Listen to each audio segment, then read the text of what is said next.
సకాలంలో బకాయిలు చెల్లించని ప్రభుత్వంపై ఎందుకు కేసులు పెట్టకూడదు? జిల్లాలో పెండింగ్లో ఉన్న 52 కోట్ల ఉపాధి కూలీల బకాయిలు తక్షణమే చెల్లించాలి.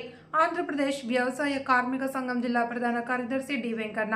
అనకాపల్లి జిల్లా ఆంధ్రప్రదేశ్ రాష్ట్రం జిల్లా వ్యాప్తంగా పెండింగ్లో ఉన్న 52 కోట్ల ఉపాధి హామీ బకాయిలు తక్షణమే చెల్లించాలి అని ఆంధ్రప్రదేశ్ వ్యవసాయ కార్మిక సంఘం జిల్లా ప్రధాన కార్యదర్శి డి వెంకన్న ప్రభుత్వాన్ని డిమాండ్ చేశారు. బుధవారం కాశీపురం, ముసిరిపల్లి గ్రామాల్లో ఉపాధి కూలీలతో పెద్ద ఎత్తున కలిసి నిరసన చేపట్టారు. అనంతరం వారు మాట్లాడారు. ఏప్రిల్ 1 నాటికి జిల్లా వ్యాప్తంగా దాదాపుగా 52 కోట్ల బకాయిలు ఉన్నాయని తెలిపారు.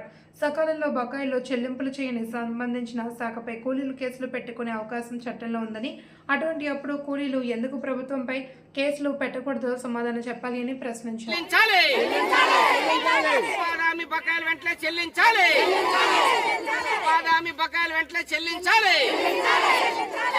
బకాయిలున్న 52 కోట్లు బకాయిలు వెంటనే చెల్లించాలి. 9 వారాల బకాయిలు వెంటనే చెల్లించాలి. 9 వారాల బకాయిలు వెంటనే చెల్లించాలి. 9 వారాల బకాయిలు వెంటనే చెల్లించాలి. జిల్లాలో బకాయిలున్న 52 కోట్లు బకాయిలు వెంటనే చెల్లించాలి. జిల్లాలో బకాయిలున్న 52 కోట్లు బకాయిలు వెంటనే చెల్లించాలి. రాష్ట్రంలో 2000 కోట్ల రూపాయల బకాయిలు వెంటనే చెల్లించాలి. పెండింగ్ లో ఉన్న ఉపాధి బకాయిలు వెంటనే చెల్లించాలి. పెండింగ్ లో ఉన్న ఉపాధి బకాయిలు వెంటనే చెల్లించాలి. పెండింగ్ లో ఉన్న ఉపాధి బకాయిలు వెంటనే చెల్లించాలి. జిల్లాలో 52 కోట్ల బకాయిలు వెంటనే చెల్లించాలి. జిల్లాలో 52 కోట్ల బకాయిలు వెంటనే చెల్లించాలి. జిల్లాలో 52,000 కోట్ల బకాయిలు వెంటనే చెల్లించాలి. రాష్ట్రంలో 2,000 కోట్ల రూపాయల బకాయిలు వెంటనే చెల్లించాలి. అనకాపల్లి జిల్లాలోని ఉపాధి కూలీలకి చెల్లించవలసినటువంటి 52 కోట్ల రూపాయలు బకాయిలు ఏదైతే ఉన్నాయో ఆ బకాయిలు తక్షణమే చెల్లించాలని చెప్పేసి ఆంధ్రప్రదేశ్ వ్యవసాయ కార్మిక సంఘం ఈ ప్రభుత్వాన్ని డిమాండ్ చేస్తూ ఉంది.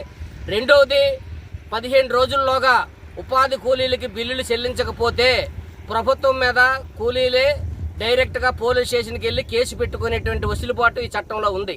అందుకని ఈ ప్రభుత్వం మీద కూలీలు ఎందుకు కేసు పెట్టకూడదని చెప్పేసి మేము ప్రశ్నిస్తా ఉన్నాం. 9 వారాల నుండి బకాయిలు చెల్లించుకుంటా కూలీల్ని ముప్పు తిప్పలు పెట్టి పనులు కల్పించుకుంటా తీవ్రమైనటువంటి ఇబ్బందులు పడినటువంటి పరిస్థితి ఈ రోజు కనిపిస్తూ ఉంది. కొత్త పనులు అటువంటివి ఏప్రిల్ 1 నుంచి ప్రారంభించారు. పాత పనులకు 9 వారాల నుంచి బకాయిలు రావట్లేదు. ప్రభుత్వం ఏమో 7 రూపాయలు మీ కూలి పెంచాం, మీరు పండగ చేసుకోండి అని చెప్తా ఉంది. 7 రూపాయలు కూలి పెంచడం అనేటువంటిది అత్యంత దుర్మార్గమైనటువంటి చర్య. ఇప్పటికే కూలీలు డబ్బులు సరిపోక నిత్యావసర వస్తువుల ధరలు అటువంటివి విపరీతంగా పెరిగిపోయినటువంటి ధరలకు అనుగుణంగా కూలి పెంచేటువంటి ప్రభుత్వం దాన్ని పక్కదారి పెట్టి ఈరోజు మెటీరియల్ ఛార్జీ అటువంటిది విపరీతంగా పెంచేయడం వల్ల కూలీలకి డబ్బులు అటువంటి సక్రమంగా రానటువంటి పరిస్థితి. 1,25,000 కోట్లు ఉన్నటువంటి బడ్జెట్ని కేంద్ర ప్రభుత్వం ఈ రోజు 1,00,000 కోట్లకి 80 కోట్లకి ఈ సంవత్సరం 62,000 కోట్ల రూపాయలకి ఈ రోజు బడ్జెట్ అటువంటిది కుదించేటువంటి జరిగింది. దీనివల్ల కూలీలకి రావాల్సినటువంటి డబ్బులు కూడా సక్రమంగా వచ్చేటువంటి పరిస్థితి ఈ రోజు కనిపించట్లేదు. అందుకని ఈ రాష్ట్ర ప్రభుత్వం కానీ కేంద్ర ప్రభుత్వం కానీ ఉపాధి కూలీల పట్ల నిర్లక్ష్యంగా ఉంది. ఉపాధి కూలీల ఉసురు ఈ రోజు తీస్తూ ఉంది. అందుకని ఇటువంటి చర్యలకు పాల్పడితే రానున్న రోజుల్లో తీవ్రమైనటువంటి ఇబ్బందులు వస్తాయి. ఉపాధి కూలీ ఆ చట్టం ఏదైతే ఉందో ఆ చట్టాన్ని ఇప్పటికే ప్రభుత్వం నిర్వీర్యం చేసింది, నీరుగార్చింది. కూలీలకి సక్రమంగా పనులు చెప్పలేనటువంటి పరిస్థితి. 7 రూపాయలు పెంచడం అని అంటే పవన్ కళ్యాణ్ లాంటి ఆ శాఖ మంత్రిగా ఉన్నారు. అటువంటి వ్యక్తులు 7 రూపాయలు పెంచడం అంటే కూలీల పట్ల ఆయనకున్న ప్రేమ అనేటువంటిది ఈరోజు అర్థమవుతుంది. కాబట్టి ఇది దుర్మార్గమైనటువంటి చర్య. అందుకని 200 రూపాయలు కూలీ అనేటువంటి 200 రోజులు పనులు కల్పించాలి, 600 కూలి ఇవ్వాలనేటువంటిది స్పష్టంగా ఉంది. కానీ ఆ విధంగా ఇవ్వట్లేదు. ఈ సమ్మర్ అలవెన్స్ ఈ నెల నుంచి వచ్చే నెల 2 నెలలు కలిపి 30 రూపాయలు సమ్మర్ అలవెన్స్ ఇవ్వాలి. తట్టా, గుణపం, పార, డబ్బు, మంచినీళ్ళకి ఇవ్వాలి. వాళ్ళు డబ్బులు ఇవ్వట్లేదు. ట్రావెలింగ్ డబ్బులు ఇవ్వట్లేదు.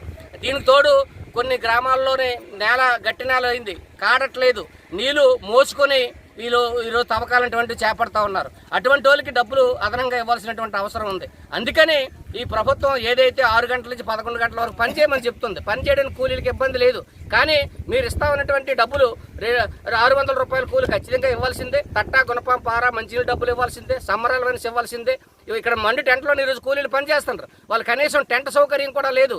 ఈరోజు మీరు పనిచేస్తారా? ఏసీ రూమ్లో ఉన్నటువంటి వాళ్ళు మేము అడుగుతా ఉన్నాం. అందుకని ఈ ఉపాధి హామీ చట్టాన్ని మీరు చిన్నతనంగా చూడొద్దు, దీన్ని సులకనగా చూడొద్దు. ఈ రోజు గ్రామాలు అభివృద్ధి అవుతున్న సీసీ రోడ్లు కానీ, అంగన్వాడీ బిల్డింగ్లు, సచివాలయం బిల్డింగ్లు, అనేకటువంటి అభివృద్ధికి ఈ రోజు కూలీల కష్టం మీద ఈ రాష్ట్రం అభివృద్ధి చెందుతోంది. అందుకని చెప్పేసి ఉపాధి హామీ చట్టాన్ని పటిష్టంగా అమలు చేయాలి, తక్షణమే బిల్లులు చెల్లించాలని చెప్పేసి మీ ఆంధ్రప్రదేశ్ వ్యవసాయ కార్మిక సంఘంగా ఈ ప్రభుత్వాన్ని డిమాండ్ చేస్తా ఉన్నాం.